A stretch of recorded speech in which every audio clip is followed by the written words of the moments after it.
semuanya, perkenalkan nama saya Laila Ramawati dengan NIM 22403183. Pada video kali ini saya akan sedikit menjelaskan materi tentang perjanjian perdagangan global. Seperti yang kita ketahui, perjanjian perdagangan global mempunyai pengaruh besar pada suatu ekonomi suatu negara termasuk Indonesia. Dengan perjanjian perdagangan global ini, kita bisa bekerja sama antar negara melalui ekspor dan impor. Baik, yang pertama ada pengertian perjanjian perdagangan global. Pengertian dari perjanjian perdagangan global adalah kesepakatan yang dibuat oleh antar negara untuk mengatur kegiatan perdagangan antar lintas negara. Kegiatan ini meliputi ekspor, impor, penetapan harga, kuota, dan penyetujuan sengketa perdagangan.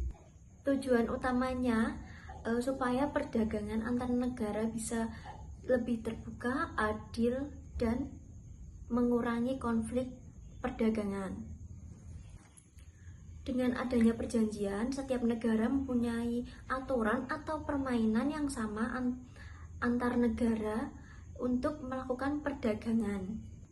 Baik, selanjutnya yang kedua itu materi tentang bentuk dan jenis perjanjian perdagangan global.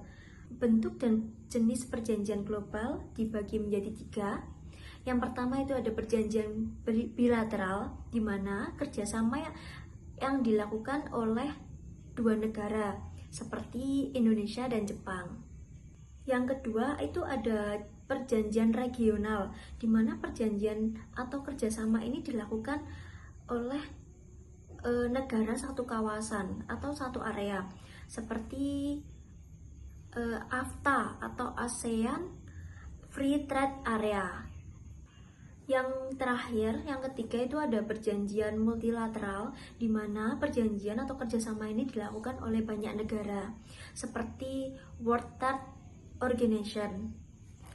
Selanjutnya itu ada jenis perjanjian perdagangan.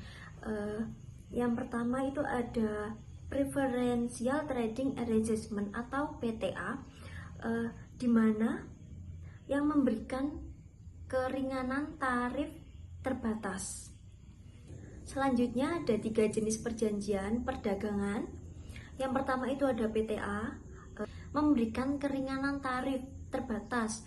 Yang kedua ada FTA, pada bagian ini memberikan menghapus hambatan dagang yang lebih luas. Dan yang terakhir adalah yang paling komprehensif, yaitu CEPA. Pada bagian ini tidak hanya mengatur perdagangan barang dan jasa, akan tetapi juga mengatur investasi dan tenaga kerja. Selanjutnya ada tujuan dan manfaat perjanjian perdagangan global. Tujuan dari perjanjian perdagangan global adalah meningkatkan pertumbuhan ekonomi suatu negara melalui kegiatan ekspor dan impor, dan memperluas pemasaran atau perdagangan internasional antar negara. Jadi dalam kegiatan ini bisa memberikan atau membantu ekonomi suatu negara. Selanjutnya adalah manfaat. Dengan adanya manfaat, jadi pelaku bisnis bisa merasa lebih aman karena di dalam perjanjian tersebut terdapat hukum atau aturan dalam setiap negara. Yang terakhir ada dampak perjanjian perdagangan global. Dampak mempunyai sisi negatif dan positif. Sisi positifnya bagi negara itu bisa memperluas perekonomian satu negara dan memperbanyak konsumen. Nah, namun di sisi lain juga ada negatifnya, karena menjadi suatu ancaman bagi UMKM dalam negeri, karena dalam kegiatan tersebut bisa memperkecil atau memberikan saingan bagi UMKM yang ada dalam negeri. Selanjutnya, sebagai penutup, saya akan memberikan sedikit kesimpulan dari materi yang saya jelaskan. Jadi, perjanjian perdagangan memiliki manfaat yang besar atau bisa memberikan keuntungan bagi pelaku usaha dan bisa meningkatkan perekonomian suatu negara, sekaligus tantangan jika dikelola dengan baik. Sekian pemaparan materi dari saya, kurang lebihnya saya mohon maaf. Wassalamualaikum warahmatullahi wabarakatuh.